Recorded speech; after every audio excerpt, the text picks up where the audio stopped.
Hello, ladies and gentlemen, and welcome once again. What I think, I don't care what anybody says, that is the hypest and most awesome intro in Comicscape. The Graded Morning Experience. Thank you all for showing up, and thank you to my lovely guest, the author of Charlie's London from, make sure I say this right, from Walworth to Wartime. Walworth, you did right? say it right. But you All did right. say it right. Walworth from Wartime, Miss Charlie's London. How are you doing today? I'm doing good. How are you doing? I'm here. Don't. I know. Listen, I know exactly how that's. We were talking before.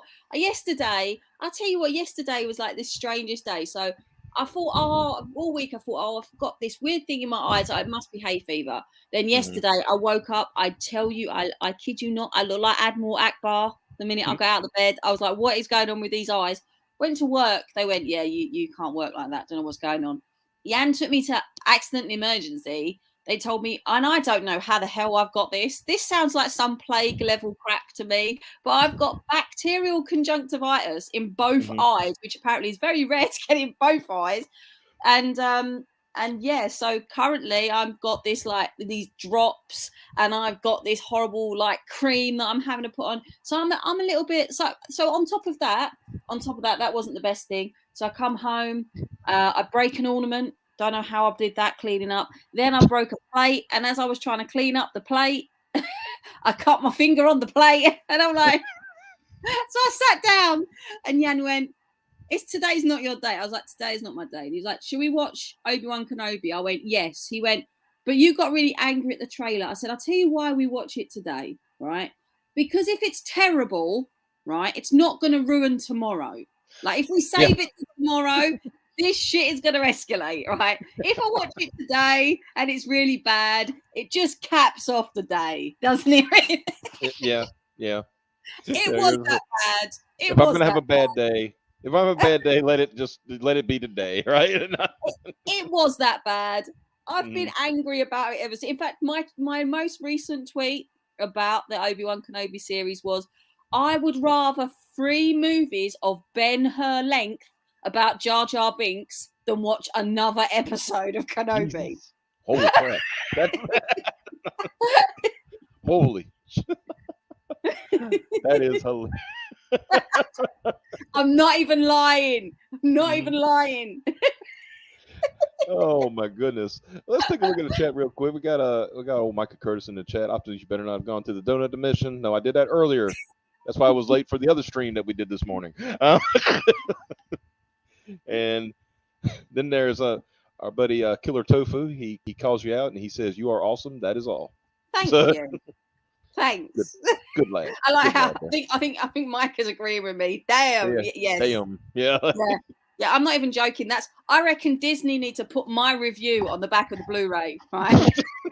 That's what needs to go on the back of the Blu-ray. It's just the thing is, I'm an angry fan with heart, though. I don't Yeah. want to talk about. I don't want to talk about why I hate it because Hmm. and I'm being an arsehole because I still think there's probably people that are going to say to me, it's Hmm. only been out for 24 hours, don't spoil it for us. And because I actually don't want to spoil it for people genuinely looking forward to it, I'm not going Hmm. to sit here and rant about everything that's wrong with it. But let's Hmm. just say that Jan and I downstairs must have thought he and I were having a domestic. We weren't shouting at each other. We were shouting at the TV together, right? What I don't get about that, is that the Mandalorian was so good, Yes. right? What happened to everything else? It was like, you know, I mean, I don't think, if I remember correctly, Dave Filoni doesn't. He's not involved with Obi-Wan, though, is No, he? no, no, no, no. He's not. Yeah, He's not. that's some of the problem right there. Well, Be- interestingly, I mean, Mhm. and this is what really, really, really struck it to home for me. So I'm obviously in lots of different things other than Comicsgate to do with my book, my other interests and whatever. I'm pretty sociable with different communities. And one of the communities I'm in to do with like all the First World War stuff I do, there's some pretty, I would say, SJW people in there. Actually, the Mhm. weird thing is they've got really nice hearts and they're genuine people when you meet them. It's just don't get them on politics or anything like that. Now, Yeah. sadly, the conversation about Disney and Marvel come up in front of one of them who is pretty soy, right? And Mhm. I was like, oh no, like really, this is not going to end well because I will not back down on how I feel and whatever. She turned to me and said, Disney has destroyed Star Wars. It has destroyed Marvel. And I wish they'd get rid of that Mary Sue bitch Ray. And I was like, oh, I need to Well, sit down. Right. right. Like, And also, I need a and cigarette. What are you talking about? yeah, and then I've got a friend in the real world who's like a friend since I went to university. He sent me Mhm. this massively long rant last night about everything that's been wrong with Star Wars in the last 10 years. And I Mhm. kid you not, I was like, see, these are people from my sort of real life away from, I'm going to say real life away from CG only because most of CG is online. Yeah. But real people that I know physically in the real world that are both Mhm. saying the same things from two very different communities. And it's not like Star Wars can do that classic thing or Disney can do that classic thing of trying to pin it on a toxic fandom. Because these are two people that are from totally different spectrums to you and I are, yet they're singing from the exact same hymn sheet. Yeah. And it's to me, it's like, whoa, I mean, I bear in mind I've got friends that don't even use social media that are saying the same things that we are because it's like they've got real stressful full-time jobs, they've got families, they haven't got time for social media. It's not they don't know how to use it, they just would rather not sit arguing with people on Twitter, and that's totally fine. Mhm. And it's just really crazy actually the way that and I think what it is for me is I'm Obi-Wan. I know everyone always knows me as loving Baby Yoda and stuff like that, but actually my ultimate character that I've always loved is Mhm. 100% Obi-Wan Kenobi, partly because he was originally played by Alec Guinness. Yeah. And then so that in itself is just that's a legend in his own right. And Mhm. then also because Obi-Wan Kenobi is just such an amazing character, and it's like Disney have just done that classic thing. They've had strong, independent woman in this new series, and like Mhm. there's just scenes where, oh come on, Obi-Wan Kenobi's his ultimate nemesis is Darth Vader. You trying to Mhm. tell me that he's gonna hide from this silly little bitch in a black uniform? Like it's just not gonna happen. Like I mean, yeah, that makes no sense considering all the other lore has been added, since with Clone Wars and Rebels and things like that. You know, he's fought much better. You know what I exactly. mean? You know, Yeah, I mean, You're 100% right. And it's like there was one, I mean, like I said, I'm not trying to spoil it for anyone watching, but there was this one bit where someone says to him he says something about Luke and Leia. Mm-hmm. And then this particular character says, you can't look after one without the other. And he goes, actually, yes, I can. And I need to. But even watching last night, we watched the Phantom Menace after we watched them, right? There's a bit in the Phantom Menace where he actually says to the Gungan leader what happens with the Gungans and what happens with, like, I've forgotten the name of them, the people that Padme looks after.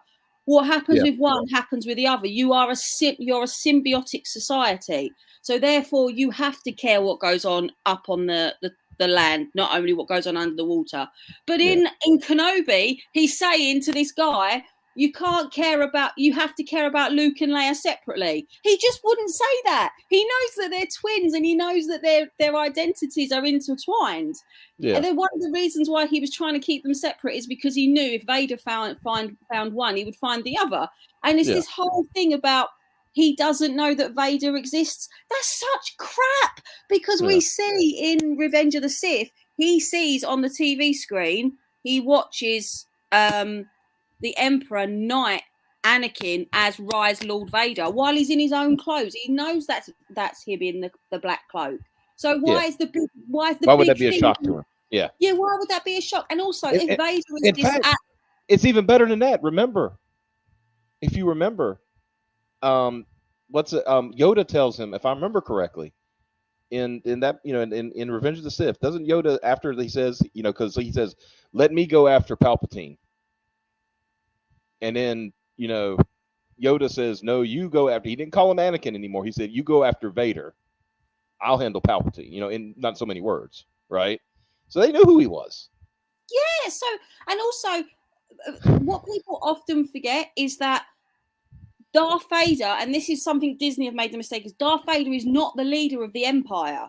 He is like, the Emperor is the leader of the Empire. Darth Vader is like his right-hand man. He is his brute force. He's the problem big solver. baddie.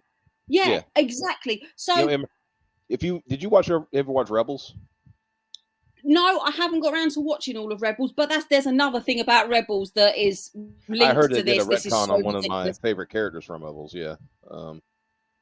Yeah, and also I think, isn't there something about what's it called? Is it no, not Rebels. Clone Wars. I might be wrong. Mike is in the chat, and he seems like he's pretty clued up on this as well. But there is one particular character in one of the animated series that is never actually one of the Inquisitors that they never mention. Well, they never say who it is by name, and they never say who it is by sex or race or anything. But there is a third Inquisitor, a third sister, I think it is. Well, what have they done? Strong black woman, right? And she's the bait and switch in this scene. And it's like, oh, please. It's just like, it's so ridiculous. And as I was saying, the other thing is that if Vader is this absolute feared character, and Obi-Wan is hiding in the galaxy, Obi-Wan is still going to know the rumors about these horrific people and the things that they're doing, right? So therefore, he's not going to think that Vader is dead.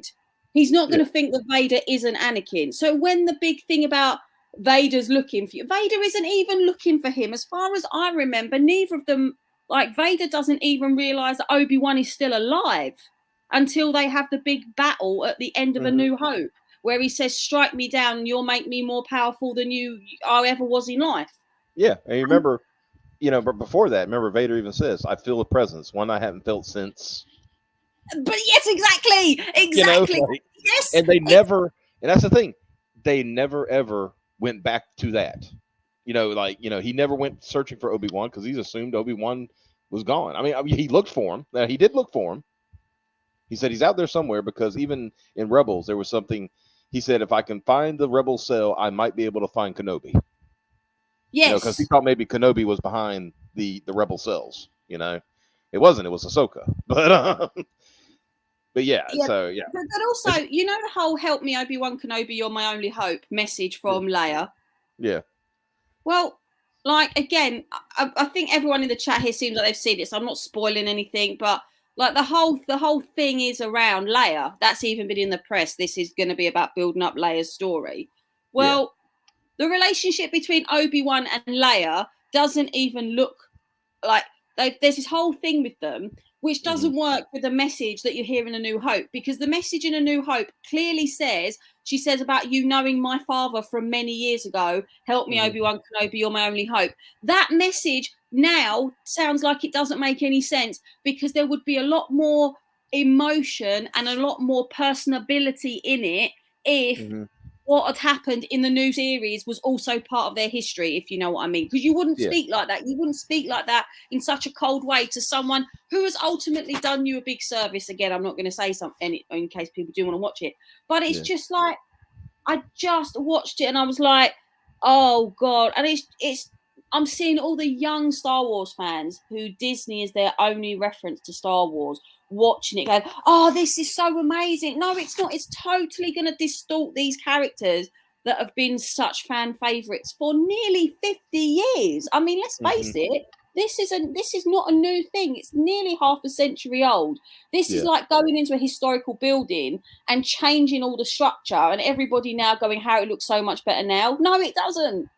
So, I mean, and bear in mind, I don't have the knowledge that people like Anna have got, and, you know, Drunk 3PO and Star Wars Theory and all these people, and we're all singing from the same hymn sheet. What does that tell you? Yeah, you're exactly right. But that's, I'm laughing because I think about, you know, my friend, Caleb, Yeah. He made this wonderful thumbnail on here today. He has this thing, and he does it every once in a while, but he really hammers it home on May 4th, you know? He has this thing where every once in a while he'll post a picture of George Lucas and say, apologize. Because, I mean, I think we would agree, the prequels were, compared to the originals, the prequels were weak, right? Yes. But in comparison to the sequels, they're masterpieces. Oh, God, yeah. I mean, listen, I don't know how it works in American schools, but in British schools, like, you obviously teach all different year groups, but you have one group that you are assigned to from the minute that they start to the minute they leave. So they're traditionally 11-year-olds. You see them once a day, you check in to make sure they're all right, and then as they go up the school, you go up with them, sort of thing. And I was talking to, they're all 11, so I've got a year group that is started when, you know, the beginning of their secondary school life. And I was talking to them about, they was going, oh, Miss, are you going to watch like Kenobi and da-da-da-da-da? And I thought, I'm going to really upset them here because I'm going to turn around and say something. And they were going to go, Miss, no. And I went, the trailer looks trash. The series looks trash. Disney Star Wars is trash. That's basically what I said. And then they went, we are so glad you said that. And then they all started going on a rant about how it was better when it was puppets, how the CGI's ruined it, how it doesn't look right now. And I was like, okay, these kids are 11. And I was like, I love you all collectively. And it's like, I don't know. And it's like, I feel like growing up, I was never the massive Star Wars fan. I was very much more like my Teenage Mutant Ninja Turtles, and I was very much more my, you know, like things like that, Thundercats and all that. Jan growing up his thing was Star Wars. Like his collection of Star Wars toys is stupid. Like, honest to God, his collection of Star Wars toys in his mother's loft would make Anna jealous. Like the size of all the stuff he's got. The only problem is none of it's collectible because it's all so played with and whatever. And he's like Rain Man with the things that he can tell you about Star Wars. It's insane. But watching him watch these things and watching his little face just crush under what they're doing, it's really sad, because I'm almost like looking at a 5-year-old version of him going, what have you done to what I love? And it's really sad for me. But yeah, anyway, I know we didn't come on here to talk about this, but it's fine. That's fine. This is why we have fun. This is what I was talking about, you know. I want to just point out what Mike said in the chat. I'd rather watch Phantom Menace or Revenge of the Sith over the sequels. You couldn't pay me to watch Attack of the Clones, though. See, this is what you do, what I do. I know Attack of the Clones is very weak. What I do with Attack of the Clones, I watch the last like 20 minutes of it, and then I start watching Clone Wars. Mike, there's a running. I can't actually watch Attack of the Clones now, seriously, since a running joke that me and my mum have had like for the last 10 years. So my mum has got she's got Crohn's disease, which is, anyone knows, it's a real, she's fine 1 minute, and then if she gets something, if she eats something that just doesn't agree with her, she's gone, she's down for days, right? To the point that if she doesn't manage to get herself back on her feet, she normally ends up in hospital on a drip, and then she's fine. But she will, if she knows other people are around, and anyone that's lived with anyone with Crohn's knows it's not the nicest of illnesses. Also, it's like food poisoning on crack, basically, at times. She will say to me on the phone, she'll go, "Oh, it's not been a good day. I've had a bit of Star Wars," and I know what she means, and that's the end of it. Because Attack of the Crones, Attack of the Crones. Yeah. So she will say that, and I go, "Oh, okay, Mum, are you all right now?" She go, "Yeah, I'm fine now." And then anyone around's like, "What are they talking about?" Jan will laugh because he knows what we mean. But it was all started because one day she said, "I've had a real attack of these Crones," and then my brother went, "Attack of the Clones," and I was like, "Oh no, this is gonna laugh." But yeah, so I can't watch that film now without sort of laughing a little bit, which I shouldn't do. That's really evil. But yeah, that is it really. But I will reiterate what I said to you earlier. I stand by my statement. I'd rather watch 3 films about Jar Jar Binks at Ben-Hur length than I would another episode of Kenobi. So they. That's terrible. Yeah. And that's anyway, moving swiftly. Moving forward. Hey, Serena. Serena's in the chat. She says, "Can't stay very tired. Nice to see Charlie's London ungraded." Yes, that's. Thank you very much. Yeah, and once again, congratulations on your book. She, her book, doing amazing. First time for a first timer. We're really very proud of her. She's hitting it out of the park. We're going to have her on sometime soon too. Good. Of course, it's always about the. See, now that I do morning shows, people are like, "Well, now you do morning shows, and I have to work or I have to do that." I was like, "I know, I'm sorry," but this is it's what's convenient for me right now. So, Yeah, well, you have to go with what you have to go with, don't you? It's like the one issue that I have is that I'm normally asleep when anybody's live and can drop a link. And I know the one thing I'm really happy about they're starting to do now on YouTube. I don't know whether you saw. I do always like supporting creators by dropping a super chat here and there, but obviously you can't do that when you're not live. But you can actually. Super thanks. Yeah. So it's nice to be able to still support channels and do that for people if I manage to catch their streams, because at the end of the day, this is so for some people this is another form of income, doing these streams, or it's just a way to reach out to people. So it's just really nice to support. Yeah, YouTube has added a lot of cool stuff that it gets down to they're trying to compete with Twitch, Yes. And like doing the one thing that I'm loving, I hope is gifted memberships. Yes. Because that's a lot of income for people like on Twitch, right? It's like gifted subs, right? It's like because there's generous people out there, and they will. I want to give people, subscriptions to my favorite channel, and that's just a cool thing to me, and I think that's going to be cool, and all that stuff. It's like hey Lugnuts, he just said, I found something that beats Obi-Wan Kenobi. It's called watching paint dry, and I've been feeling by the rights to even that. Well, I was very depressed today to realize that anything like I realized that when Disney bought Fox, they got X-Files, which really depressed me. And I think I did know because I know I've tweeted about it before, but I forgot. And then I realized that if they ever bring out anything again, that's money in Disney's pocket. And equally, but I want to know, I'd really love to know how that works, because actually, Chris Carter has never signed the rights over. So I think he's still got a certain amount of creative control, which George Lucas will not have. But then the other thing is, like you saw with Series 11 of the X-Files, that they were setting up these whole new agents. And it's like, no, don't do like, and it was all, and what you could see what they were going to do as well. They're making this time the guy the skeptic and the girl the believer. And it's like, and then also they've missed so many tricks with the X-Files that they haven't done. They could have done with things for years, like for example a prequel series set in the 50s with like the whole Roswell incident would have been absolutely incredible. I mean, I know there was a sort of, you could argue, unofficial version with Project Blue Book, which wasn't the same characters, but it was the same premise. But at the same time, it's like, there was so. I mean, IDW, when they bought the rights to the comics, they brought out some amazing comics, some really good stories, X-Files stories. And I can't, I don't know why they've never made them into actual shows. It's just, yeah, Mike. All right, you rub it in. You keep going, boy. It's fine. Yeah, you keep going. Agent Zer. No. Do you know Jan won't watch the X-Files movie with me, the first one, because I can quote it from end to end. He's like, literally, will you just shut up, get out of the living room, or do both? Like, just seriously. Because I will. Wow. I'll sit there. I didn't even realize I'm doing it. I will literally sit there. so yeah, that's probably the next thing. Watch it here. Watch this space. Anyway. Yeah. Hey, Keely, what's going on? We're just having a good talk with our friend Charlie's. Hello. I got a surprise for her. She don't know this is coming up, but there's one thing. Let me ask you one thing. Go for it. Do you like sea shanties? Yes. You do like sea shanties. Okay, this is good because you're gonna like this. I saw this yesterday and I said, "This is so fucking funny." Oh man. Let me get this.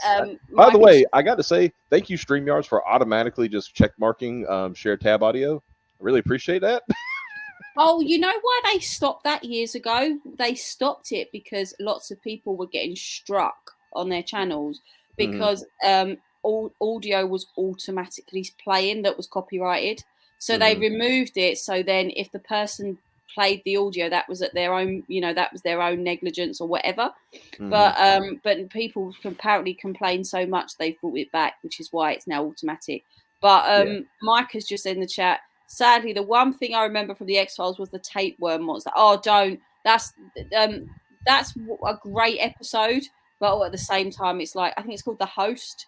Yeah, that's not a nice one. Not the best one you could possibly watch or remember.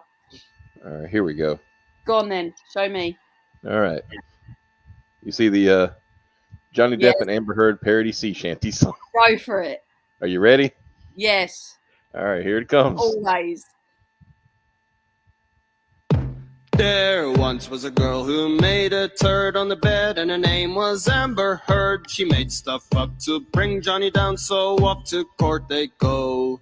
Soon may the verdict come that Amber's lying out her bum. We'll drink a mega pints of rum when Johnny's free to go. If it wasn't enough to soil the bed, she cut off his finger and bashed his head on the door, and yet she still said she couldn't hurt him so. Soon may the verdict come that Amber's lying out her bum. We'll drink a mega pints of rum when Johnny's free to go. That's from the Weller Man, isn't it? Yep. Yeah. There's a full video, but I thought the 40-second was enough. That's awesome. I mean, that's the other thing I've been ranting around. In fact, that's the other thing that's really funny from a bit of a social experiment point of view is I know the most SJW people that will literally like all advocate for all victims, all accusers of victims, all that sort of stuff, right? When it comes to this case, it's the total opposite. They're like, no, she's not a victim. And it's like it breaks their narrative. It's really interesting. Like just seriously, from a totally social experiment point of view, speak to some of these people, and you find out that, and you know what it's to do with, because they grew up with Johnny Depp in Pirates. It breaks. Or they can imagine that people from our generation are all these horrible things. They have no emotional attachment, but then put someone in front of them who is a hero to them. Oh no, when it affects them directly, they don't like it, do they? But what I'm most angry about with this, and let's put it as it really honestly is, neither of them are probably very nice people. I mean, truth be told, she knew what issues Johnny Depp had before they got together. And when she was filming him getting drunk and kicking at that door, to me, that was just a very eccentric, troubled person, because a lot of these celebrities who are actors are eccentric, troubled people that had way too much drink and was acting out. And he was she knew what he was like before they got together. He had a history of it. And I think that she's an incredibly devious, social climbing, manipulative person. And I think the combination of them together was incredibly toxic. I don't believe he did half the things to her that she's claiming. I definitely don't believe the story about the bottle. No. Because even looking at if you look at the pictures, I don't know if you kept up with any of the trial, but Yes, I have. Yeah. okay. The one, they said that, and of course they immediately produced photos of wasn't this the next day? Yeah. Yes, it was. And she was wearing skin tight jeans. Yep. Now, I don't know too much about the female anatomy, except for what I do know. Yes. If you know what I mean.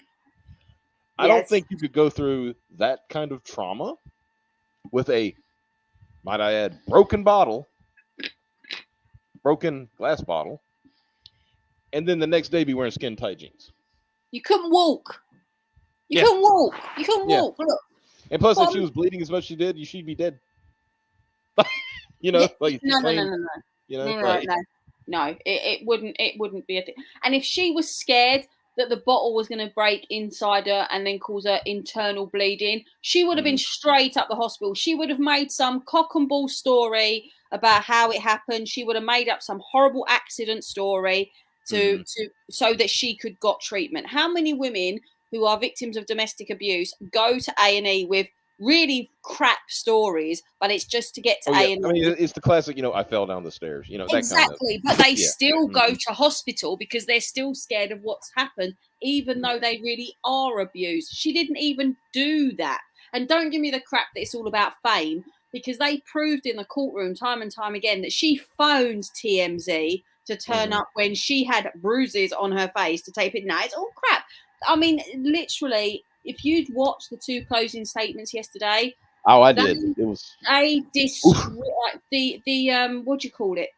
His side was so much more professional and versed. I'll be honest with you. When Camille was done, I thought I needed a cigarette because Jesus, I never seen a closing argument like that. It was ridiculous. It was amazing. But I think what I think broke their case. I mean, it just literally broke Amber Heard's case. They're part of their case in 2. Kate Moss. Oh, 100%, because she opened the door to allow her to be brought on, didn't she? Yeah. And when Kate Moss got up there and she told her story, and you notice the only thing they object to is why are you here today? Yeah, well, you opened the door for it. Yeah. You said she could be here. You did exactly what you was not meant to do. She did that. Yeah. And then when they said, would you want to cross-examine the witness? They said no. Yeah, I saw that. Have you ever known an opposing attorney, defense, plaintiff, criminal, civil, whatever, not cross-examine a witness? Not a witness that is a star witness. Yeah. Right? That is someone who is going to destroy your argument or make your argument. You don't leave that to chance. No. And it's funny because somebody made a good point when they showed when Kate Moss first got on the screen, you could see on Johnny's face there was still genuine affection there. Yes, because he kind of lit up. He lit up a bit when he saw her on the screen. So even though it might not have worked out all those years ago, you can tell because.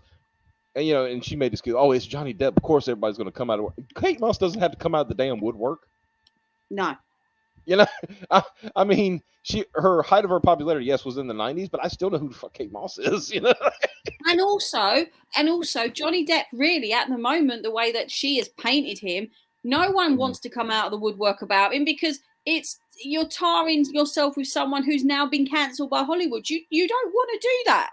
Yeah. So the truth of it is, no, she in theory could have had a lot more to lose by coming out and supporting him than the other way around. But the other thing that cracked me up was I was in class the other day with my sixth formers. So over here, sixth formers are the 16 to 18-year-old bracket. So they're teaching the ones that are college level, just all going off to university soon. And I was chatting away, we have 10 minutes beginning where we'll just have a bit of a chat.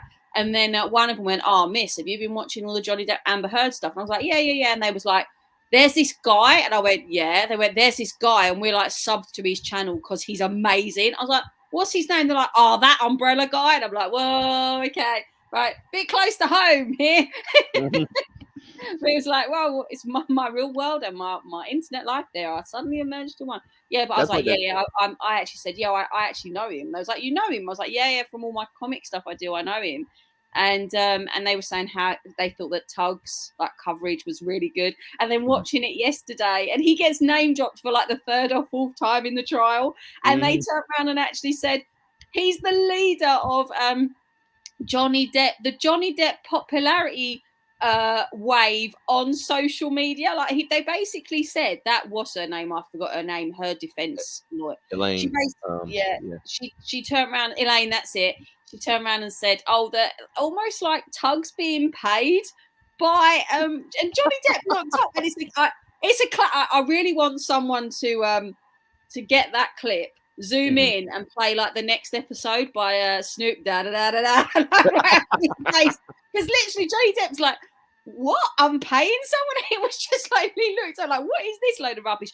And I swear she said on there, I'd have to go back and watch it, but I'm sure I heard her say that Tug is like the leader of the hate trail of that what's her name is getting, Amber Heard is getting on Twitter, to the point that he's now been banned on Twitter. I'm sure she said that. And I'm like, well, I'm looking at Tug's Twitter now, and he's very, very much tweeting. So I don't know. Yeah, like somebody said, like I saw a random thread. It's like, yeah, that umbrella guy apparently got banned. R.I.P. Yeah. Wouldn't it be amazing though if Tug announced, like when this all happened, Tug announced, I've got an exclusive guest on my show, and it was actually Johnny Depp, or it was Camille or someone like that. Because you know, at the end of the day, I mean, I don't think it's a far stretch that if he wins this, people like Tug, they really should get a thank you from that team, because they have been keeping this all. You know, Tug's been doing streams for months before any of this was picked up. I mean, he was talking about her for months. He was doing things for months. And when he was saying, "Oh, I'm getting really strange messages from people that you know, now she's got me blocked and all this stuff," it was like, why would someone have an internet person blocked? And you was wondering like, wow, this is all a bit, you know, this is a bit crazy. And then actually now you're starting to realize that it is all what's going on. Like, for example, Amber Heard does have him blocked on Twitter. You know, and and I mean, not that I ever doubted it because he showed it, but I'm saying like all these strange things that you actually sit there and go, why would this big celebrity care what goes on the internet with someone who's got a high social media? No, well, we know that they do, because look at how Disney have gone after Star Wars Theory, because he's got 3 million subs. That's a big force for you to have to argue against. You know, they know how dangerous CG is. And actually, truth be told, something like this, and the work that Tug's been doing, and then it all turns out to be like true, and it's you know, like all of this stuff is exactly what we've all been banging on the drum for like so many years. It's going to make CG people sit there and go, well, maybe these guys have got a point. Maybe this is actually going on, because why would... Look, you know what it's like. If nothing that we were saying was right, and we were all a bunch of conspiracy theorists, and this was all this, and this was all this, why would these big companies and these big celebrities take notice of us? They'd laugh us off, say we're a load of lunatics, and move on with their day. But no, they don't. They keep coming back. Why? Because what we're saying is true, and that's the bottom line. Yeah, exactly. You're exactly right. Let's turn to the chat real quick. Oh, there's another one of your fellow Brits, Grump Monkey. He's a cool dude. I don't know if you know who he is, but he's a good dude. I've been friends with him for about 8 years now, and I told you I knew other people from Britain. Just a few of us, just a few of us. Yeah. You're basically part of CG UK now, like. Yeah. In all honesty. Yeah, he's got his I think his show. He's got on YouTube, Starman and the Boomer. Got it. That did very, very successful. He goes over a lot more deep topics, like, you know, government level stuff and whatnot. Yeah, so, you know, good stuff. Cool. Good content. So now, yep, I'm gonna do something. I've never done on this stream before. Get naked. Well, maybe later. I've literally never done this before, and I think this is going to be fun though. Go on then. And that is, if this works. Yep, there. Oh no, it's not doing the thing. Oh no! Oh, there it is. Oh, there it is. Does this look familiar to you? That does look familiar to me. I don't think I sent you the knives, but No, you didn't sit. Okay, we'll just. So this is. But what I'm doing here with the knives, you'll see in a second. But yeah, obviously, are they the ones? Are they Johnny's ones that were found on Amber's bed after she cut the bottom? Are we back on the trial again? No, Is this one, guys? These are the ones that after the Pomeranian gave shat out a turd that was as big as the dog. Yeah, that was. But yeah, basically, I'm going to say first pick one. Yellow or black? Oh, the yellow one. That's a good one. This was my dad's. Oh, see, that was good. So this was my normal. So I'm just put that over to the side. So dad's knife will be I'm just gonna say YouTube. This is just strictly for unboxing. I'm not doing any kind of other demonstration. Yeah, we're gonna go off there. No. Yeah, but the only thing that showed up here was this little nick on the package. That was it. As far as the outside package. So we're not going to worry about that, but we're going to use that as a vector. That's pretty good. And also you will see there's quite a lot of packaging inside there anyway. Yeah, you can already tell that there's been some work done here. This is a live unboxing. A live unboxing. This is great. This has never been done before. Not as far as saying that I have watched Ethan did unbox his I was on the stream, but I was there when he unboxed it. See, this is all live reaction. So now I'm gonna do some muscling here. Because as you can see, there is quite. You got it. You got it bound up real good. I'm not even. Well, the one thing, like I said to you, I always give myself credit that I'm very good at listening to problems that other people have had, things that other people have done well, and then thinking, right, I'm going to do that. And one of the things that is a constant is that people get their packages damaged. And I did have a couple of issues with people that did, but I have resent, extras out. I've got extras, so I resent things out. And I've, in fact, anyone that bought the book knows that I did about 3 updates in a week before the launch saying, please, if you don't have your book, now is the time to tell me, because I really don't want to launch and then someone go, where's my book for the first one? So I was pretty on it and I've still got a pile of them here actually, just in case there is anybody that says I didn't get my book. So you have to do all of these things. You have to remember all of these things, or you're not going to run a good campaign. But so yes, you can see. What I have here is the Xbox One. No, I'm kidding. Because it's a nice hefty box. It's like a nice guy. You can tell there's stuff in here, definitely. I shouldn't have put the knife down. Well, actually, it was like if people bought this, the only thing that didn't come in this box was the 24-hour variant for the Donald DeLay black and white cover, and the if somebody bought that extra, I had to message them and I actually had to say to them, this has got to be posted separate, because in the midst of the campaign being live, the postage, all the dimensions and packaging over here in the UK all changed. So if it went over 2 kilos, the postage was going to be £75, which is like $100. So and these boxes are 1.9 kilos. Yeah. So it's a hefty box. So I had to post them all separate.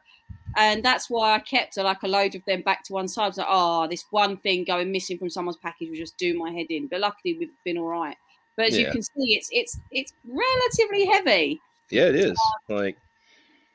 Just like one more thing would have just tipped it over to another, I love nuts in the chat. No, Optimus is not teaching to do it yourself circumcisions. No.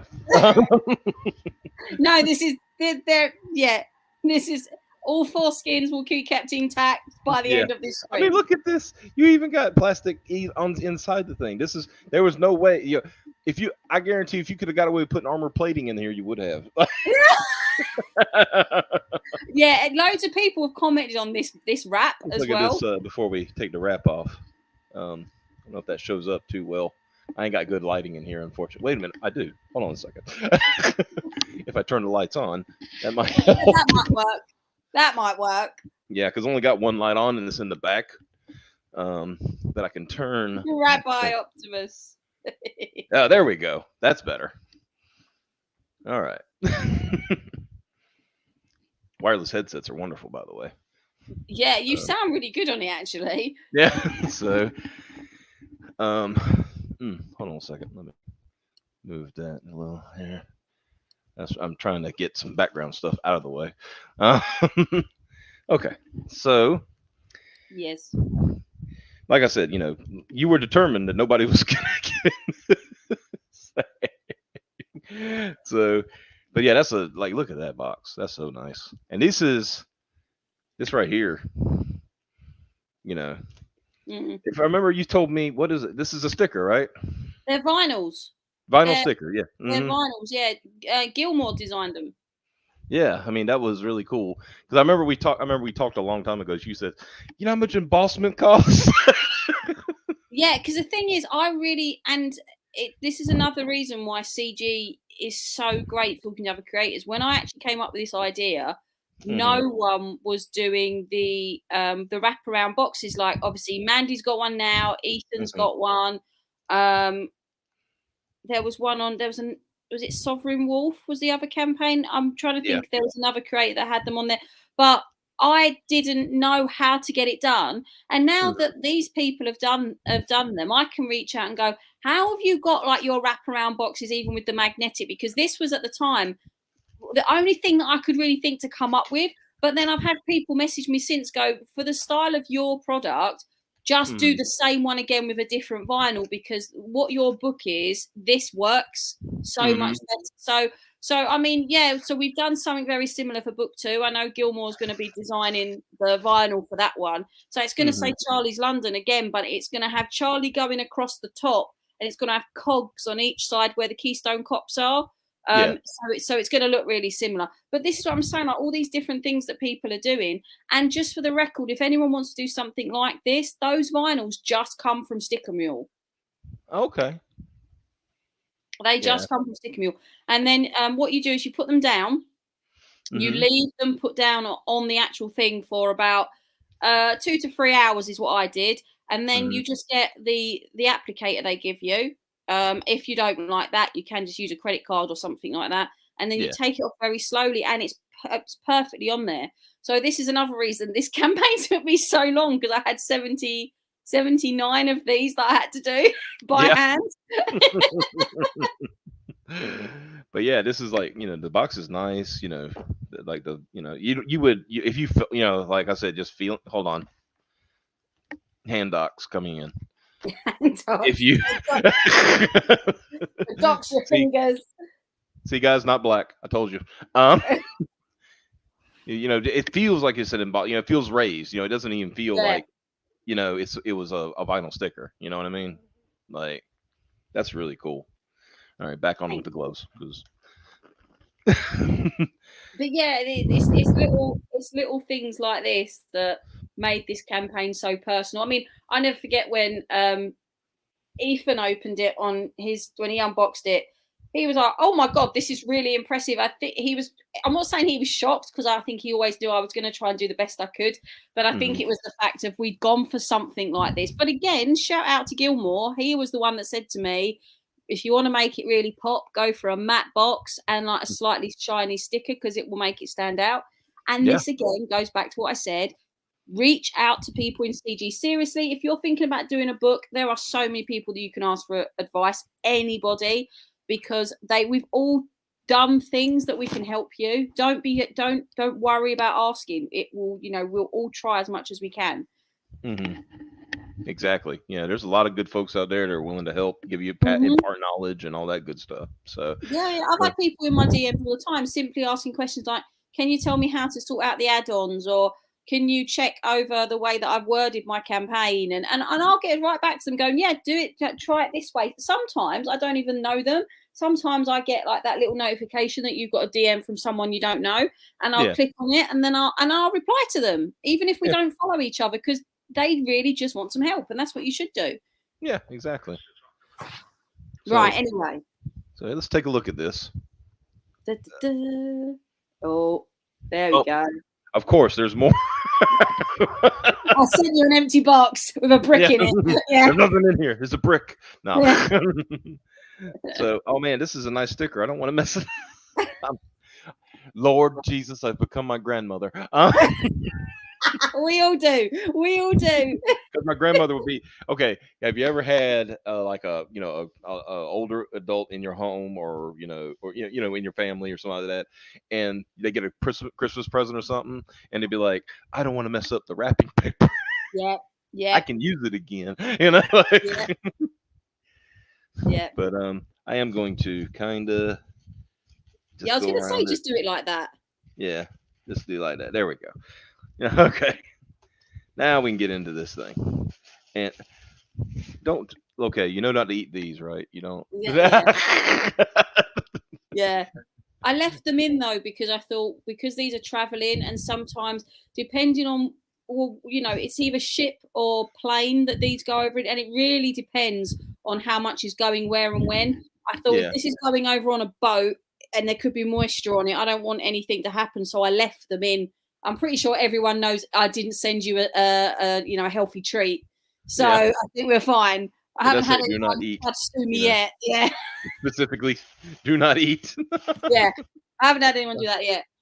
All right, man. Look at this stack. Good gracious alive. Like, for one thing, can we just say this is? I can't read. Yep, there's his name. Just look at that. From Stato, yeah. The Stato is so good at what he does. Like, he's doing the cards for book 2, and what I love about Stato is I've still got 100. Like this. I don't know what happened. This Tweety bird is insane, right? So he just kept drawing them, and he sent me 250 and said for me to pick. Told me to pick the best ones, right?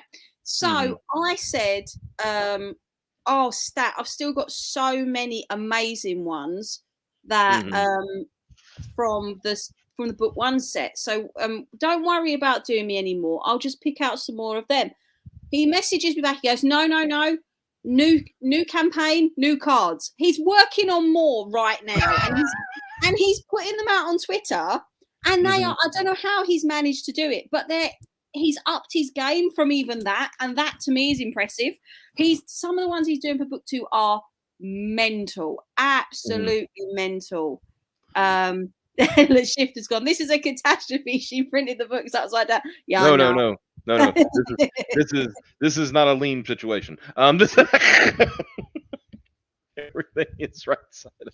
It's printed correctly. Don't worry. I hope so. I hope it's all printed fine. Oh, it is. Yeah. Well, I will. I guess I won't know until I read it later. But I will be reading these. But man, you really specced in them. And of course, obviously, I remember when we talked. I remember when you mentioned this to me, because this part. I mean, obviously you got the show, but this part was like a surprise to me. I was like, really? That was. I was like. Yes, thumbs up. But dude, oh, we lost you. There's a blackout. Oh, I had there we go. All right. See, the thing is, this app I'm using, so it's my phone, obviously, because you can see the record button and all that stuff to get it to broadcast. But if another window opens up, so I had a notification pop up and it disappeared everything. So okay. But it comes back to mention. Yeah. So what I really, really wanted to do for this campaign, but we didn't get the licensing in time, was there's a really great story about Chaplin's friendship with Winston Churchill. But Churchill has his own estate, and let's just say that I don't know them as well as I know the Chaplin ones. So they were should we say they did a little bit more sort of, what is it entail? What is it this? And da-da-da-da-da. So by the time they said, yes, it's fine, we'd already launched the campaign and already started doing it. So because there is some overlap between book 2 and book 3, I'll probably put it in book 3 because book 2 ends in 1941. So there's still 4 years of the war left to go on.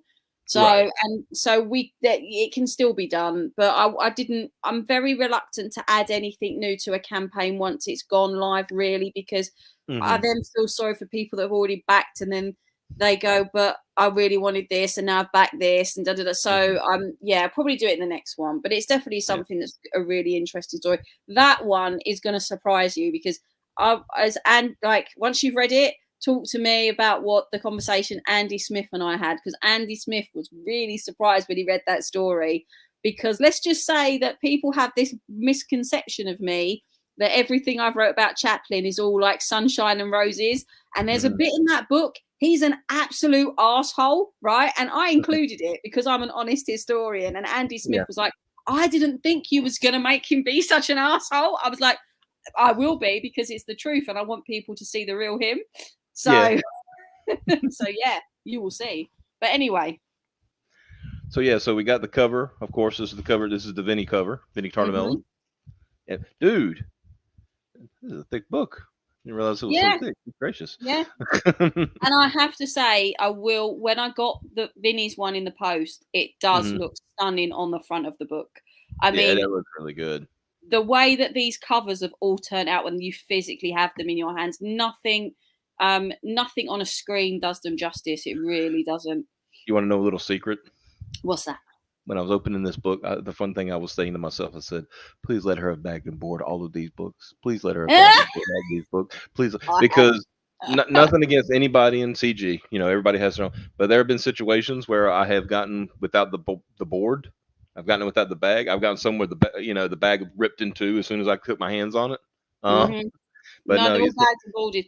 I did, because of the weight of the kit and caboodle, I did contemplate not boarding them purely because of the weight, and I was really worried about going over the 2 kilos. But then I said to Jan, no, you know what? This is the superior tier.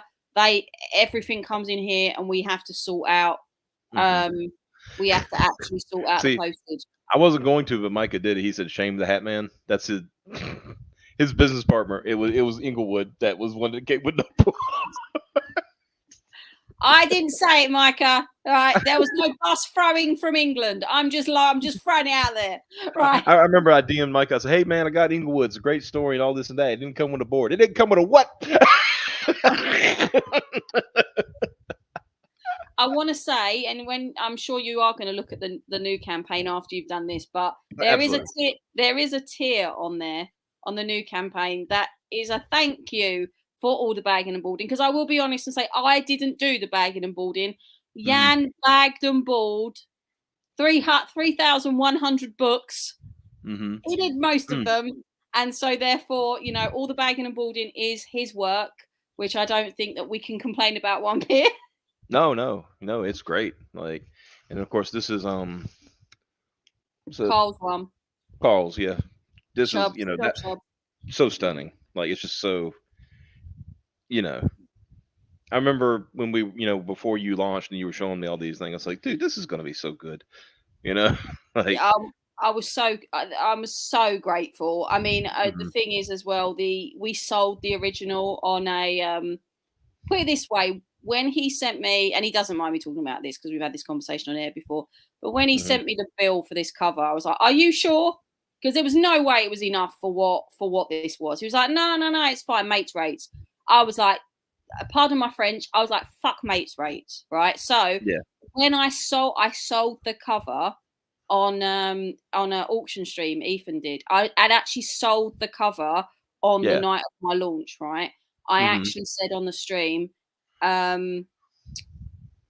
Chubb, put your PayPal in the chat, please. And I gave him what it sold for. And I went, that is not both what I've paid you and what this is someone has just bought this for is not even worth a shred of what this image is worth, because it was astounding at what.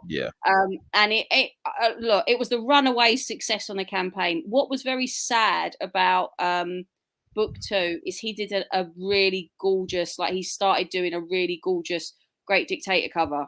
And because of his prior commitments to his own work, Mary Boys, which, let's face it, your own projects come first, and some little sort of things we needed to change and stuff with that, we didn't end up putting it on the campaign for two reasons. One, because essentially the chaplains decided to stay away from a Great Dictator cover because of all the incidents that had been going on with Indiegogo, with campaigns having issues, and also the fact that sadly there is a section of the internet that would totally and utterly say that it was some alt-right subliminal message and not realizing what the Great Dictator was. So we just decided to stay away from the drama. But Chubb has said that if he can do something for the campaign, he will. So keep an eye out on a future stretch goal or print that may be announced, because that man is incredible and I love him to bits. He's obviously one of my CG UK brothers. I can't wait to see something, whatever he does next. Good fella, and he really shines really good in the light too. He does. Very much so. Really good. And of course, Donald's cover.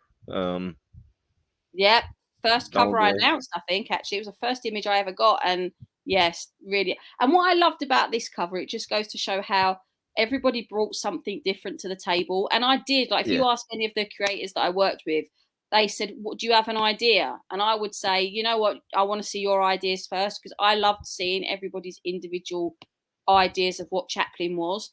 And he even put a little Easter egg in this cover that I didn't even realise. He's got, and I didn't realise it till he actually told me. Charlie, little Charlie there, has got bread rolls in his hands. So it's a homage to the dance the bread rolls out the Gold Rush. But dog if it doesn't. Yeah, I can see it now. I had to pull my glasses up to look. Yeah, I see it now. Yeah, I didn't realise until he said to me when he'd sent the image over. I was like, wow, that's so cool. Yeah, that's neat. Holy crap. And then, of course, other... and this is the colored version. Yeah, ink spots. Yeah, that's really good. That's some good colors. Oh, you're gone again. Oh, hold on. I'll wait till the alert goes around. Alert's gone. Okay. But yeah, the colors look amazing. Inkspots does good work anyway. It's incredible to think that he added something totally different to what was already an incredible cover. It's mad, really, to think that was the case. And this is... I don't really want to take all this out. I'll take it out later. But yeah. But I'll shift it around a little bit just so everybody can kind of see what's in here. But yeah, some good stuff in here. What you can see there on the top is the Billy Tucci print. Yeah, the Billy's print was... I remember when you showed me that, I was like, holy crap. And the little postcard on the top was mine. Yeah. My little contribution to the campaign. Yeah, I remember that. Yeah. So, what have you got in there? You've got a key ring. You've got a it looks like we're going to open it up. Hold on. You're going to open it? You don't have to. No, it's fine. I just got to figure out how to do it without... Okay, I see tape. I got this. Did Yan do this too? I think we both did those, actually. Okay. The packages inside, I know we both did. My sort of main thing was... Because I get what you're saying, yeah, because it's like I know what you were here doing, because these are I've had these issues too, just to say it, and obviously there's nothing wrong with the stuff inside, but sometimes when you're doing like awkward packaging, things like this happen. It's because the magazine bags they were too big. They were a little too big, and then you try to adjust it, and you're like, now I'm messing with it too much, and So what we did was he didn't feel very comfortable in going through the Indiegogo. As you know how it works. Went through the Indiegogo and you have to tick off, if you fulfilled it and all that stuff. So, and then what to do next. So I did all of that side of it and did all the labels and that, and obviously did all the packaging, as in done all of the boxes up and put them to one side, and then he took them to the post office. But it was very much a double you do job. Prints, you don't play around, do you? Nope. Good gracious alive. Like, you just got a print of every cover, and man, the kit and caboodle really was the kit and caboodle. Like people were shocked at how much was inside it. But if you're spending that much money, I want you to get value for money. That's the whole purpose of it. Yeah. I'm trying to be careful here. I don't want none of this to get bent. you know. Let's get in this a little bit more. Uh, come on now. I know I got big hands. My hands are very, very large hands. Okay. But the I good got the news biggest is, hands, the biggest hands. And of but the course, your good news contribution. is that Get a Billy good is close back. up. Billy is back for book 2. We have Nice. another print being done with Billy on book 2, so we'll talk about that a little bit more in a bit. But yeah. That's going to be cool. That's cool right there. Yeah, it looks like I got a sticker here. Oh yeah. Gee, I wonder who did that sticker. Yeah. I wonder who. Yeah. Wonder. Who has this particular style? I'm trying to think. We wonder who. Looks like I got some cards here. Oh, nice. Okay, let me get these in my hand here. Oh, I saw there's something I wasn't expecting. Good gracious. There's so much stuff in here. Okay, so let's look at the cards. That's the scene from. I remember when you first showed me this, like the art from it. I was like, you got the right artist. Yeah, definitely Mickey's. So that's a card on Mickey's cover. Yeah, and then of course another. These are obviously cards, but is this what I think it is? Is this foil? Yeah. How'd you feel about getting foil cards, Charlie? Yeah, we've had the conversation about the foil cards. That is not ever going to happen again. Yeah, I hear that. Look, the bottom line is this is one thing that you learn from doing a campaign is that and I'm really gonna stress this to anybody that's listening out there, is that when you see these 6-figure campaigns do these things, there's a reason that the 6-figure campaigns can do these things and that the smaller campaigns struggle. And it is not because they're being tight and don't want to give you things if they've not earned as much money. It is because foil trading cards are expensive. Toys are expensive. It's all a case of the more you make, the more you can do, which is obviously how business works. But if you're starting out, don't ever feel bad if all you can offer is a bookmark or all you can offer is one trading card, because people are backing for the book. They're not backing for all the extras. And also they want you to succeed so that in the future you can do all of those cool things. But the one thing I definitely learned from my first campaign is don't try to run before you can walk, because it's really easy to do that. Now let me ask you this, because I know how much mine costs, right? And I think we use the same distributor. You probably did like me. You did your first card. You're like, oh, that's not so bad. That's actually a good price for what you get, And then you put that foil in. You're like, oh no. Yeah. I'd said foil because I used to collect the foil cards, the top foil X-Files cards, and I used to be like, I loved these. I want people to have this. This is a proper 90s comic feel. I want people to have these. And then you put in for a regular foil, for a regular trading card, which for 1,000 is about £80, so less than about $100, and you're like, that's good, especially when you see what your campaign's doing and you go, yay, brilliant. Then you put the foil and it takes you up to about 400.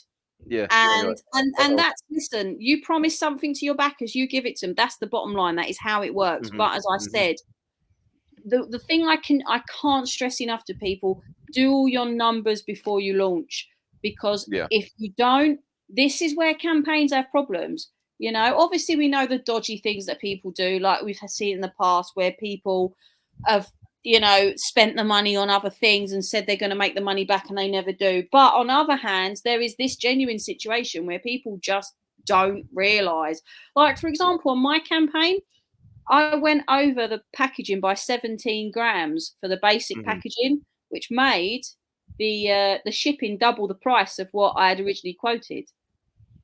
So for this campaign, we've had to add on the 5% postage that we know that Royal Mail are putting the prices up in January, because we're going to be shipping July next year. Now, that's not something I wanted to do to my backers. I know that the shipping is an awful price, and I equally know that most of my customers are in America. So unlike an American CG that's got a smaller percentage of international, I've got a smaller percentage of domestic. So I had to do that. And I cannot tell you how many times I've apologized to people for saying, I'm really sorry that the postage is nearly the same amount you've paid for the book. But the problem is that's exactly what's happening. So I've had to make sure that, okay, the great thing about doing a book too, I know now what paper stock I'm using. I know what it weighs. I know how many pages I'm doing. I know what they weigh. So therefore, I can work that stuff out. But this is why I say to people, please, if you don't take anything else of what we say on these streams, take this one piece of advice. Speak to other CG creators. Arrange yourself in a group of people that you trust. Have your own little network. Talk to them, speak to them, get them to look over your campaign, get them to tell you what paper stock they've used, get them to tell you what printers they've used. You need to have this all ready to go before you're ready to go, because otherwise you're going to have problems. And that's the most honest thing I can possibly say. Yeah, most definitely. Yeah. But let me, I lean back a little bit because I've been leaning forward. So now I'm leaning forward again. Got a patch. Yep. And that is going to make more sense once you've read the book. I'm not going to give it away. Okay. So I got to read the book first. Okay. Yeah, that's going to make more sense once you've read the book. And like I said, and the thing is, is this what a magnet? Yep. Well, I had to put that on the fridge. And we got a. Make sure I orient this the right way. Yep, little pin badge. Yeah. I know that person. They're pretty cool. And for the record, anybody that's watching that wants to do all those things, those are not actually hugely expensive. You can go to Sticker Mule and get them for, like, Sticker Mule is the CG go-to. God, I can't even recommend them enough. Go and see what they do. They do so many different cool things that you can offer to your backers. They are really reasonable, and you'll give your backers something that is really, really cool. I mean, they are very, very good. Very, very good. And then we have this right here. Yeah, that's basically it's one of the images in the book that Mickey did, and we turn it into a sticker. We actually turned that into a sticker when I announced on the campaign that we were going to be running a little bit over time. We gave everybody that sticker. And people loved it. They actually said to me, like, Charlie, you don't have to give something extra because you've, like, your book's going to be late. And I was like, no, I feel like I do. So that was what that was. But I just loved it. Yes, Micah, it is Sticker Mule. Google them. They're really good. They're really good quality. They're really reasonable. I think they've got 3 places: America, Italy, and Britain that they run out of. And they are really fast, and their shipping is good as well. So do check them out. They're fantastic. And then we have this nice little keychain here. Yep, Sticker Mule again. Oh, wow. Very cool. Yeah. It's acrylic too. That ain't cheap. Actually, they weren't bad. That's why I'm saying to you, go check them out. But if you see as well, the front looks a bit rough. It's because they even put stickers on the front to protect that's actually got a sticker that you can take off and it's protected. Okay. So you're telling me to take the sticker off is what you're saying? Yeah. And then, well, no, you don't have to do it now. But what I'm saying is I just like the fact that they actually do that little detail.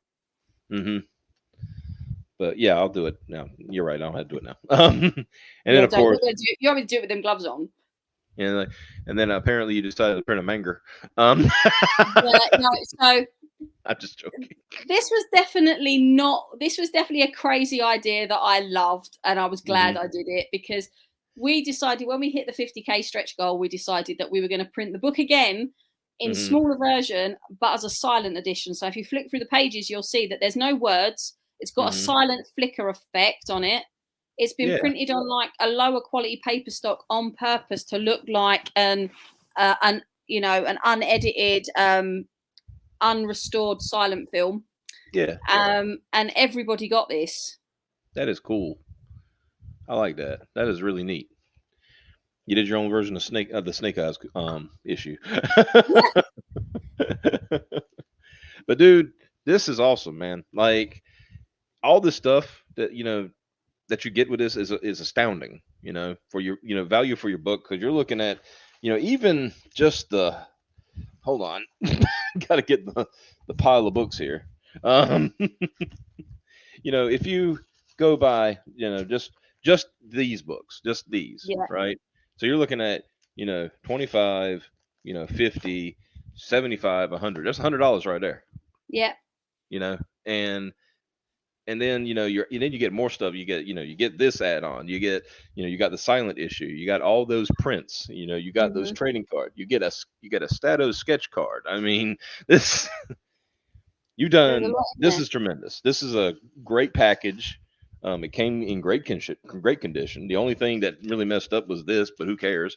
You know, um, it kept everything protected, and that's all that matters, right? So, Yeah, yeah. so yeah, this is great. This is an amazing job. I'm really proud of you. I've told you I was proud of you the whole time, but I'm glad I could do this live. And I'm glad that That was pretty cool. yeah, That was I'm pretty glad that cool. I'm glad that my phone didn't die on us. I'm not gonna lie, I was a little bit nervous because the last time somebody actually did a live unboxing of not of this box, thank Mhm. God, but poor old Peter Sametti, I could have died. He did an unboxing and the book was bent in the corner and I was like, oh no. So I messaged him, I was like, Pete, I'll send you a brand new one. I am so sorry. He's like, no. This is not your fault. This is the postal service. And he could even like support me that it was well wrapped. God knows Yeah. how they took out the chunk of the corner that they did, but they did. Gee. And I just said to him, like, if you want another one, he's like, no, honestly, this is not your fault. But I Mhm. did, I'm not gonna lie, I did die a bit inside when You that were like, happened. you were just like, oh no, right?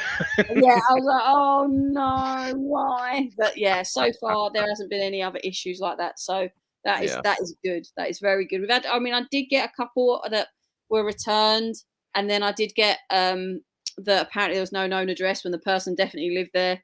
And then I did Mhm. get one that was a couple that were mangled that got sent out again, but none that were live on air like that. Like, oh god, I could die. But yeah, to Right. be fair, sending out 752 packages and I only had issues with 12 packages, I think that was pretty good going, to be Oh yeah. honest. Most definitely. Yeah. Like not I when you look at you got to figure most people figure on like a 10% something gets messed up rate, Mhm. and that's a really good rate in all honesty. So yeah, Yeah. I mean, like I said, the packaging is great. I mean, I love everything about it. And this is literally the first unboxing I've ever done. I would have probably done one for the warts and all box, but I opened that before I realized I could do an unboxing. So, Yeah, I loved my warts and all box. dude, Um, I got the little, the little sticky tongue frog thingy, the cyber frog yeah, sticky tongue. I was just messing around with that, like, haha. So, yeah, that was really really good. I really liked yeah, that. I can't even tell you how many I've got so many books that I've been looking at and that that I've actually backed and that I'm going to back. It's so nice that there's so much to choose from. hmm, The only downside is there's so much to choose from, you can't back everything. And I yeah, really would back everything if I could afford to back everything. And sadly, I can't. And that's really annoying. yeah. I hear you. I'm kind of, I'm in the same boat. There's a lot of stuff out there that I would like to go ahead and back, but got to wait for my funding to get better before I can do, What I so, tend to do is if I can't afford to back the book, I will mhm, always do what I will do is if they've got like a donation tier where it's actually, when it's in the first 60 days or whatever, I'll always mhm, make sure I try to do something like that. Or if there is a digital tier, I will always try to back that because it is shipping. Shipping is the problem. Um, but I will always try to support creators any way that I can, even if it's something like retweeting their books or even dropping in a super chat or two. I do try to get around and do the best that I can. yeah, It's not always easy, but at the same time, we're all here for each other. And if anyone needs anything, they can always reach out to me. I'm here. I'm always here. exactly, yeah. So So, let's get to the main event yeah. because I know we're trying to. Let's see if I haven't got my Chrome tabs. There we go. Had it set up for you already. There you go. Yeah.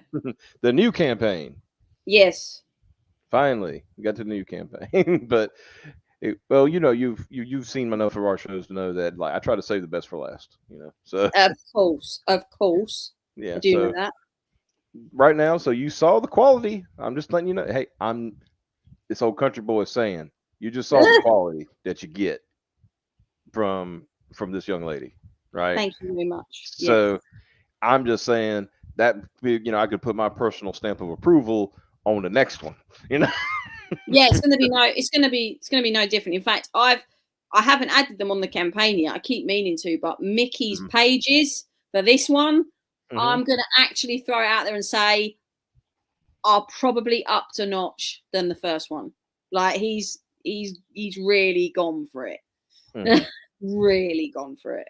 He's sending it essentially, right? Yes. Like, yeah, that, and like I said, this, for everything I've seen you on other shows, showing this off, and it looks amazing.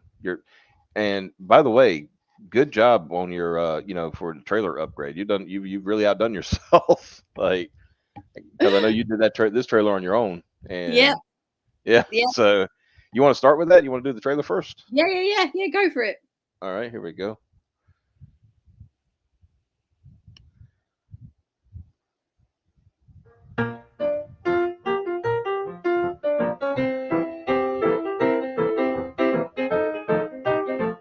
But the man who gives the London bobbies a battle with the crowds is, yes, Charlie Chaplin.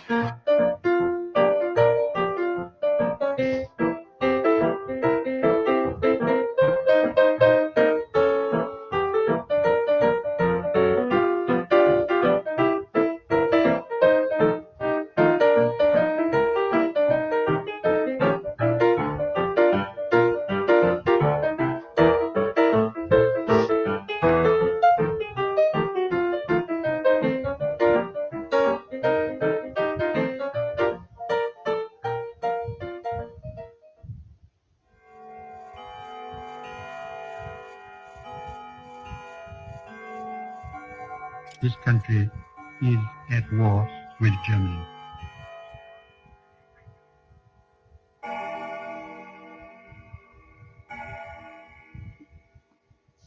Soldiers, in the name of democracy, let us all unite!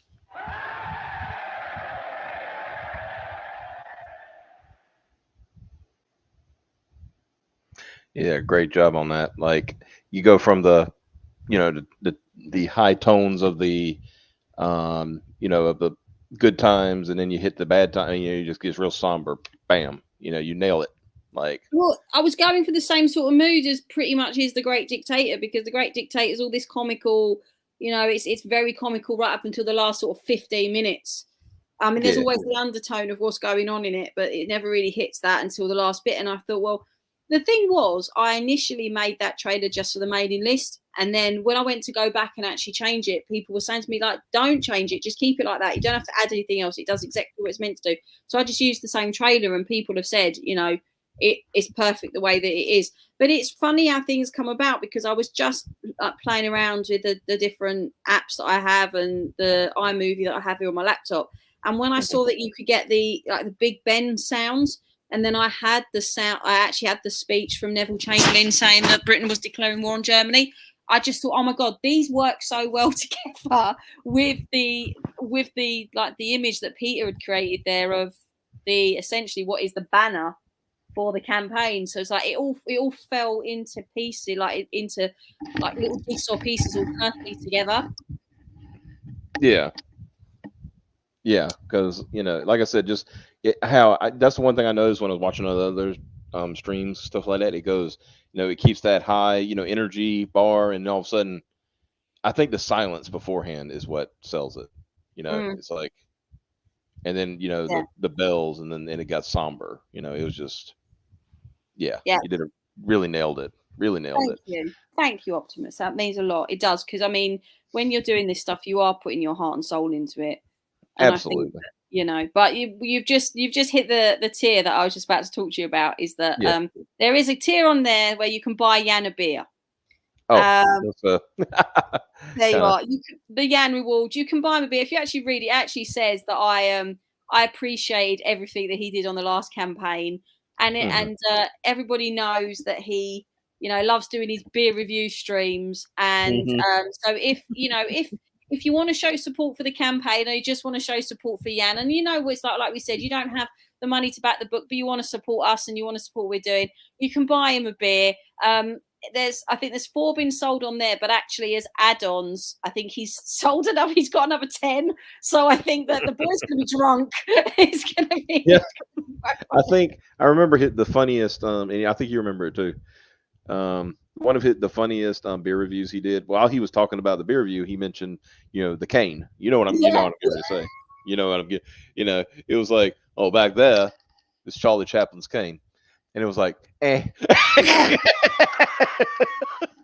Because he lives with this stuff, like it's lost its like magic for him. I mean, like, we've got in the living room, I've got an authentic Chaplin autograph that has been verified as being his. It was bought for me for my 30th birthday by my parents, and to anyone else coming in, it's like, wow, you've got Charlie Chaplin's autograph. To him, it's like, what I see every day when I come in from work.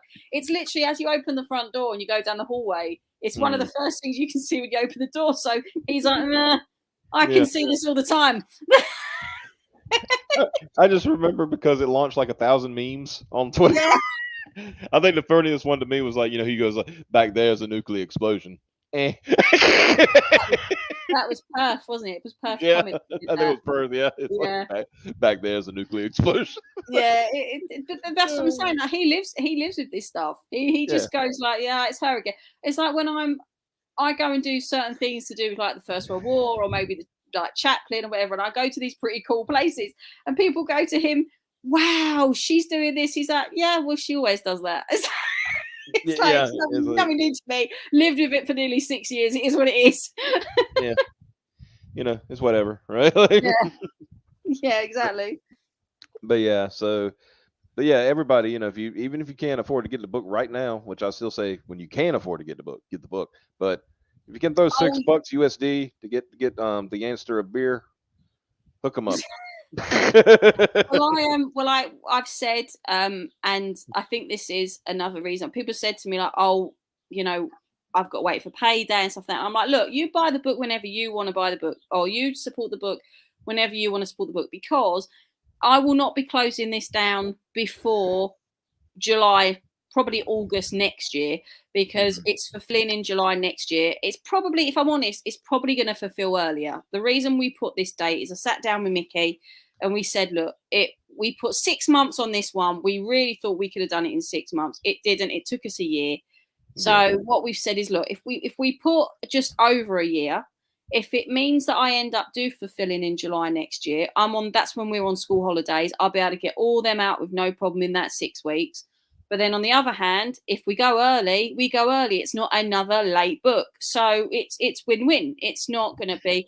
And you know what? If you're honest with people and they see July 2023, if they think it's too long and they don't want to back, that is totally cool, because they might be like, I don't want to wait that long. But then in reality, if they do want to back and they understand it's going to be that long, then you're being completely transparent with your backers. So I just think it's totally, it's a plausible, it's a realistic thing.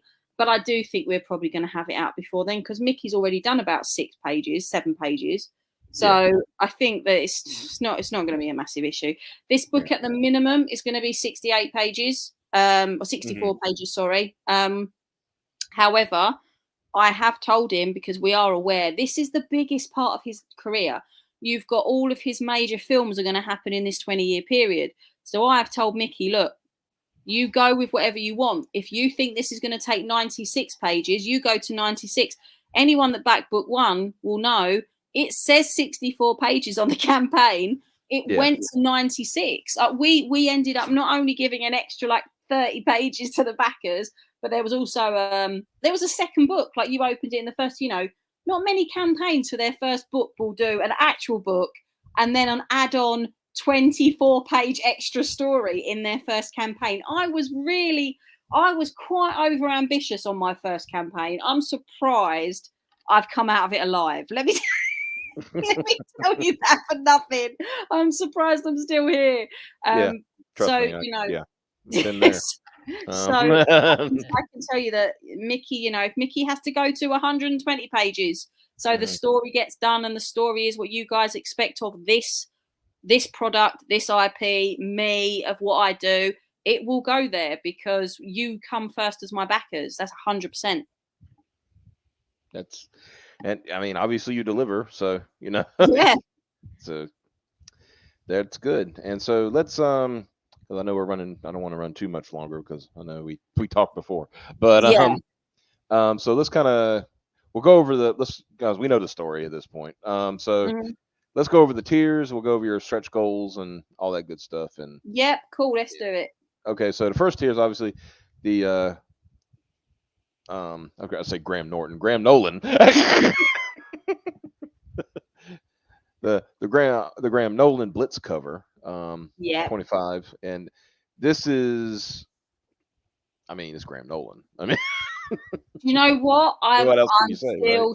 I'm still shocked. Like, people who are not even in CG, people who are just comic fans, go to me, how the hell did you get Graham Nolan? And I go, I asked him. It was that it was that simple. Graham, would you like to do a cover for me? I think the next question was, sure. How long have I got? I said 6 months. I'm not launching for 6 months. Yeah, cool. That was the conversation. And then we got talking about what the cover was going to be. As long as you give another thing, if you really want someone on your campaign, if you give them time, and then you talk about all the logistics, and you're both happy, both sides are happy, there is no reason why someone wouldn't do your book cover. It's not. It's not a thing. Right. Graham, I'm still don't know, and no one's been able to tell me yes or no. And actually, to be fair, I haven't even asked him, but I don't think Graham's done another cover on another CG campaign. I think he's only done his own. I think maybe a couple. Can't remember. I don't remember off the top of my head. I know he's done his own. So it just goes to show, like, if he hasn't done anything for other CG creators, this is a first. So this is really, really cool. I mean, and this is another thing. How great is this for the ladies of CG? Like, in all fairness, I got Graham Nolan. Mandy got bloody Dale Keown. I mean, but apparently CG hates women. Just remember that. CG hates women, but we got 2 big CG creators to work on our book. So just remember that one, people. You just remember that one. We all know on the front of this, Confiscate Gate, it says, like, He-Man Woman Haters Club. 100%. Yeah. Yeah. So, of course, 100%. like I said, beer for Yan. Yeah. Beer for Yan. Oh, Yan. And then, of course, that color up there, but it's a color variant. So yeah. And I like what Ink Spots did with Chubbs. I didn't think that anyone could create a new dimension to this, and he gave this colored version. Wow, like absolutely incredible. So I'm totally blown away by this, by what people have done on this book. It's absolutely done incredible. by Gabe El-Taib, who's a fantastic colorist. A fantastic colorist, yeah. Fantastic. I like that. Included items, color.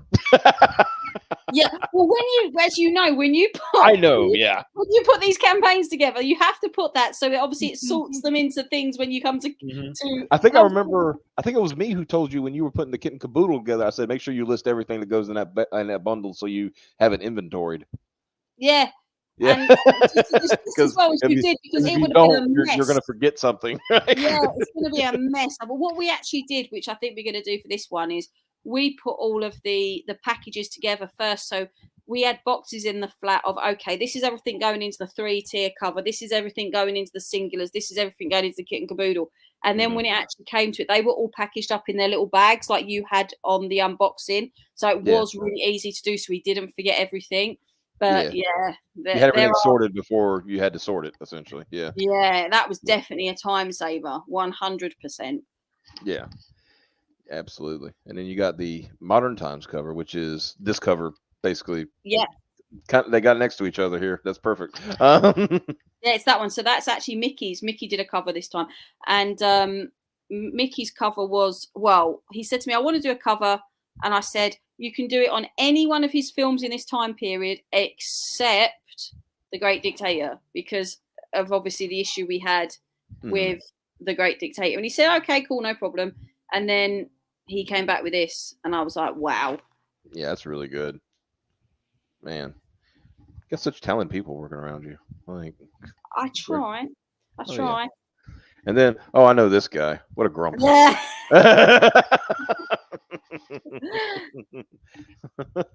I swear, like Gilmore is my go-to. It's like Yeah. Gilmore, help me, and then he's like, "What do you want?" And I'm like, "There you go." So, but it's because seriously, he's so reliable. He's Yeah. hardworking. He's Mhm. amazing. I can't sing Gilmore's graces enough. I mean, Honestly, I and can't. let's be honest, the dude has like, and especially in I would say that definitely in the last year has just stepped it up another notch. Like Do you as far know as you know, what I love about Gilmore? Gilmore's style is really eclectic. He can actually do various different styles. Mhm. And I wouldn't even 100% say now there's a Gilmore style because I've Mhm. seen him do so many different things. Unless I saw his signature on it, some of the things I wouldn't even know were him because he Yeah. can really do. He can emulate all these different artists that obviously influence him to Mhm. create these things. So yeah, more fair play to him and more power to him, Yeah. definitely. I can't wait to get my hands on Jack the Ripper. That's Mm, I think that's he just like you know he was up to bat and is like no one nope four three on the base let's I'm just knocking a home run, let's do it, grand yeah, slam. yeah. But yeah, as always he's still a grump though. Love the boy, love the man, but he's a grump. And of course, um second printing of the book, which once again Gilmore's doing the cover. Well, when you scroll down, you'll actually see it. Yeah. Gilmore's. It's not a different color in a cover in all essence. It was the cover for the silent variant. Oh, That okay. people loved so much. Gilmore colorized it. Gotcha. Okay. So Gotcha. it's and the one thing I have to say that is I have to make clear about that where it is different. It will not have Stato's tramp tails in the back because Yeah. Stato's tramp tails was a stretch goal for book one, and Yeah. we just thought it was fair. So the back is a book one that got the stretch goal that it doesn't get included in the second book because technically it's not Hmm. something that was earned by the backers of the second book. I know That's to usually some how it. people, That's yeah. usually how it goes with first printings anyway. The first printings get the cool stuff, Yeah, I just thought it was fair, to be Yeah, and honest it's with you. fair. It Yeah, was fair. I agree with you. That's fine. And then oh yeah, I remember. Yeah, I saw y'all talking about these the other day. I was like, "You're doing all what?" Yeah, yeah. So Yeah. Studio 7 Collectibles, aka Mhm. Jim the Love Pigeon from CGUK. So Yeah. he's actually printing these with his very own 3D setup that he has, and he's also going to be. So those ones are unpainted for anyone that wants to add their little slant to Charlie and Buster.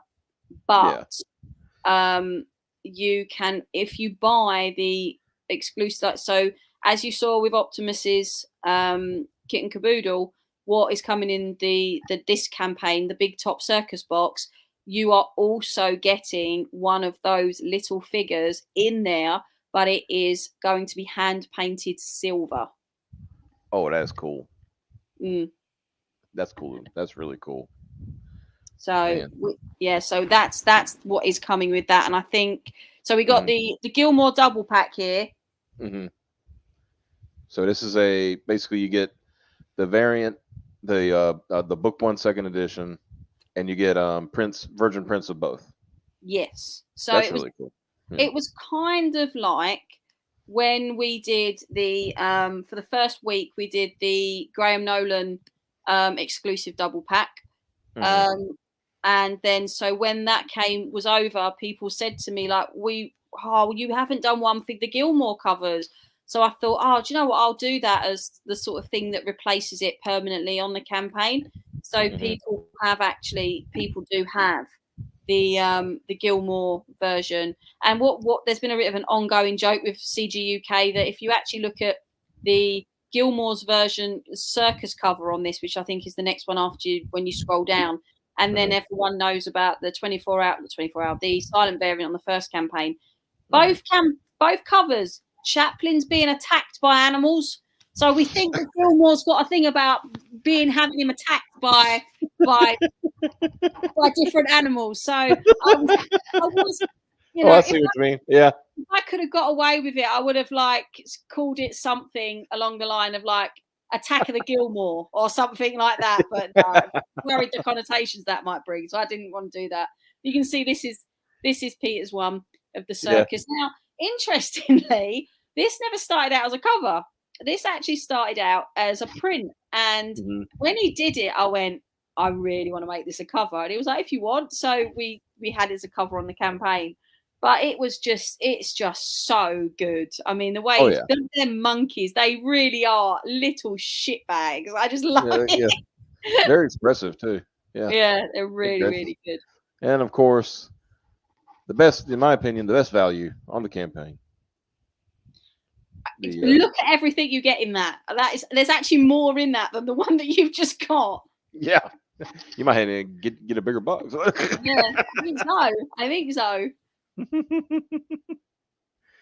So, but yeah, it's like, you get you get the black and white, the color, the Mickey Arts variant, Peter Gilmore variant, the exclusive Billy Tucci print, exclusive patch, exclusive key ring, Charles London second printing, Stato sketch card, and the Tramp Tales figurine that is painted silver. Yep. Okay, making sure I got it right. And what is amazing is I've been talking to Billy about this print we're going for. So obviously he did a really gorgeous Chaplin on the first one. I said to him, you know what, let's shake it up a little bit. Why don't we do something like, I love his Sergeant Rock stuff. That is probably some of my favorite stuff I've seen Billy do. And the thing is, because Billy is he's a Marine, wasn't he? Yeah. He's an ex-army guy. He's like into his military history like me. That's always been our kindred spirit thing. I said, let's go for something Sergeant Rock style. So I'm actually thinking of like a Second World War scene with maybe the words of the great dictator somewhere in the scene. Because there's a whole section about soldiers don't fight for slavery, fight for liberty. And I think that something like that. I mean, obviously, this is just me spitballing, and I am trusting Billy with whatever he does if he decides to do a Charlie or whatever. But I do, I said to him, I love your war stuff that you do. It's something that's obviously really passionate to me. So I think it might be something along those lines. But whatever happens, we know it's not going to be like the first one. And Billy, everybody knows he and I love him dearly. I love streaming with him. We both went on to poor old Andy Smith's stream the other day when we both invited on the Andy and Dennis show. And poor Andy, I think we totally hijacked his shows. I think Billy started playing something from The Trooping of the Colour and Land of Hope and Glory, and I started playing the British National Anthem. So I think we just totally hijacked this poor man's stream about war, where it was meant to be talking about our books. But hey, that happens. Yeah. Oh my goodness. So going through this, and there's the second there you go, assaulted by another bird. Totally assaulted by a bird. And then, so the boxes are on there again. We don't have a concept picture at the moment for what they're going to look these boxes are going to look like, but it will change when I've got the concept picture through. Yeah. And then we got, of course, there's a close-up of the figurine. So that's the silver version. That looks really cool. And then there's like none painted. Yeah, which we thought we'd add because people might want to actually give a colorized version of Stato's Charlie and Buster, and may want to replicate some of the images from book one. Yeah. So yeah, very cool. And now we get to stretch goal. Mm-hmm. We got this one. That's you already made that one. Done that one now. Yeah, we're getting to the next one at this point, right? Yeah. So that's going to actually change in the next couple of days. I'm actually working on something at the moment. We are going to add the bookmark for 20K, but I've also got some. So a friend of mine who is an incredible Chaplin cosplayer. He actually did some cover mock-ups for a cosplay cover. but we for different reasons we weren't able to add a cosplay cover to the campaign. So what we decided to do is we've decided to make them like the cinema lobby cards, where you get like the postcards from the film essentially. But what we're doing with his is we're going to do little postcard versions of the different images that he did, which are actual replicas of original Chaplin poses. So that's going in there with the bookmark. So I need to change that so people know they're getting a little bit more than a bookmark for the 20K. But it was only something that I found out in the last sort of 48 hours we could add. So that's going to be really exciting. So when we hit the 20K, we're actually about we're on 18,100 or something like that at the moment. So we're just under 2,000. So hopefully we'll be able to do it really soon and get that to that 20K. That would be really cool. Oh yeah, definitely. And then we got the 30K stretch goal. Got another print coming. That would be, hey, more stuff the better is the way I look at it. Like, yeah, another print for any of the monkey attack. yeah, that's not a print. That's actually a badge. It is a badge. Okay, I see it now. All right, yeah. I'm sorry. It's all right. It's going to be a pin badge. It's going to be a pin badge. Oh, cool. Yeah. I know what you're talking about. Yeah. That's neat. I used to have my old hat. I used to have had like pins in them and stuff like that, and kind of hurt your head after a while. But anyway, but yeah. So yes, that's what we're going for. We're going for a pin badge because people said they really, really liked the badges on book 1. So we thought, do you know what? We're definitely going to do something with the badges on book 2. Yeah, definitely. Yeah, but yes, this is really good. You've I think you're outdoing yourself this time with the campaign. I think I told you the other day, it's gonna be fine. Everything's gonna be cool. Oh yeah, you do get those last minute. You 100% get those last minute nerves. And I haven't. The thing is, I haven't been able to stream as much at the moment that I would like to have been. And obviously, anyone that was here at the beginning knows that I've got a slight infection in my eyes at the moment, making it very hard to do anything. So, but I'm on school holidays now for like the next week. So you're probably, if you don't see me around on a stream, you'll hear me on a stream because I will definitely be streaming. It's just that it's just getting your face out there and getting yourself out there, and sometimes it's not always the easiest. So I think that I'm really proud of this campaign because considering that I've been on the few shows here and there, and I haven't quite done the circuit yet. I'm pretty impressed that it's got to this so far with just doing that. So I want to thank everybody that's had me on, and obviously everyone that's backed and supported the campaign. But you are going to see a lot more of me sort of from this week onwards because I will be around a lot more. That's good. The more we can see you, the better. Because hey, you're also, believe it or not, you're pretty entertaining yourself. Oh, thank you very much. I've been here a long time now. Like I was thinking to myself the other day, like I still don't see myself as being. In some respects, I still see myself as being quite a newbie around, but then when I stop and think, well, no, you've been around here for nearly 4 years, you realize that actually you're not a newbie at all. In fact, I think it is closer to 4 years now because it was like it was the end of 2018, beginning of 2019 that I really came around because I think I was here for about 8 months to a year before I launched my own book. Easy. So, I mean, I was predominantly sort of most visible and most vocal, I think, during the pandemic. But then we all were. Yeah. Because, we had much choice, right? Yeah, we had nothing else to do. Exactly. Yeah. But so we were just like, oh well, I guess we'll stream. Yeah. I think that 100% is. And Mike has just said, making me feel like an old man. It's been 5 to 6 years for me. I still think of Micah as being like the original and here a lot longer than me, and that I'm very much this, little tadpole in a pond compared to like you guys. And so the fact that I've been able to do all these incredible things. Look, I came from the chat. Like I always say this, and people say to me, "You came from the chat." I did. I think I'm a good example of how anybody can really, if your passion's there and you like what you're doing, to go for it.